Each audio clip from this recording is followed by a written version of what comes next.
ಇವತ್ತು ಈ 4 ಸಮುದಾಯಗಳಿಗೆ ಈ ಕರ್ನಾಟಕ ಸರ್ಕಾರ ತುಂಬಾ ಗೌರವಾದಂತ ಅನ್ನೋದಿದೆ.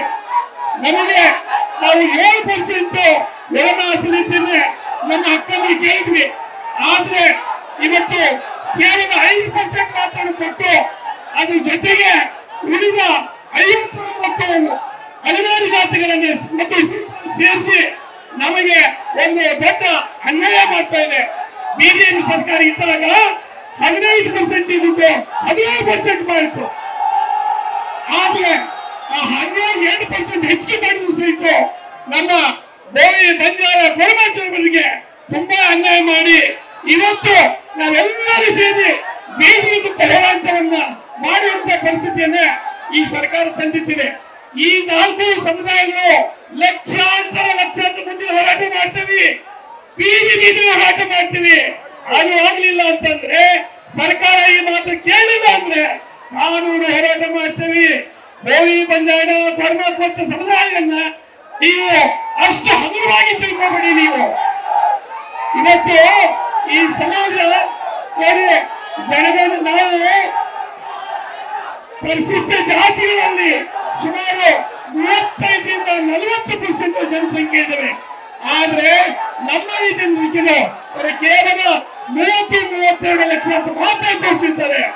ಆದ್ರೆ ಈ ನಮ್ಮ ಸಮುದಾಯಗಳಿಗೆ ಅನ್ಯಾಯ ಬರೋವರೆಗೂ ನ್ಯಾಯ ಸಿಗುವವರೆಗೂ ನಾವು ಯಾವ ಕಾರಣಕ್ಕೂ ಬಿಡುವಲ್ಲ. ನಿಮ್ಗೆ ಗೊತ್ತಿದೆಯಾ, ಬೋವಿ ಲಂಬಾಣಿ ಕೊರಮ ಕೊರ್ಚ ಅಭಿಮಾನಿ ಅಪ್ಪ ಕ್ರಿಮಿನಲ್ ಆಕ್ಷನ್ ಮತ್ತೆ ನಮ್ನೆಲ್ಲ ಬಯಲು ಬಂದು ಕಾರಣ ಬಂಧಿಸಿದ್ರು.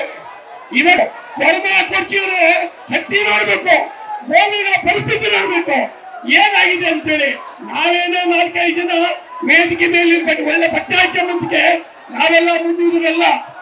ನೀವು 4 ಹೋಗಿ ನೋಡಿ, ಉದ್ಯೋಗ ಶಿಕ್ಷಣ ಮತ್ತು ಆರ್ಥಿಕವಾಗಿ ಯಾರು ಮುಂದಿದ್ದಾರೆ ಅನ್ನೋದು ಗೊತ್ತಾಗ್ತಾ ಇದೆ. ಎಲ್ಲರೂ 3-4% ಮುಂದಿದ್ದಾರೆ. ನಾವು ಬರೀ 0.98, 0.96 ಮಾತ್ರ ಇದ್ದೇವೆ.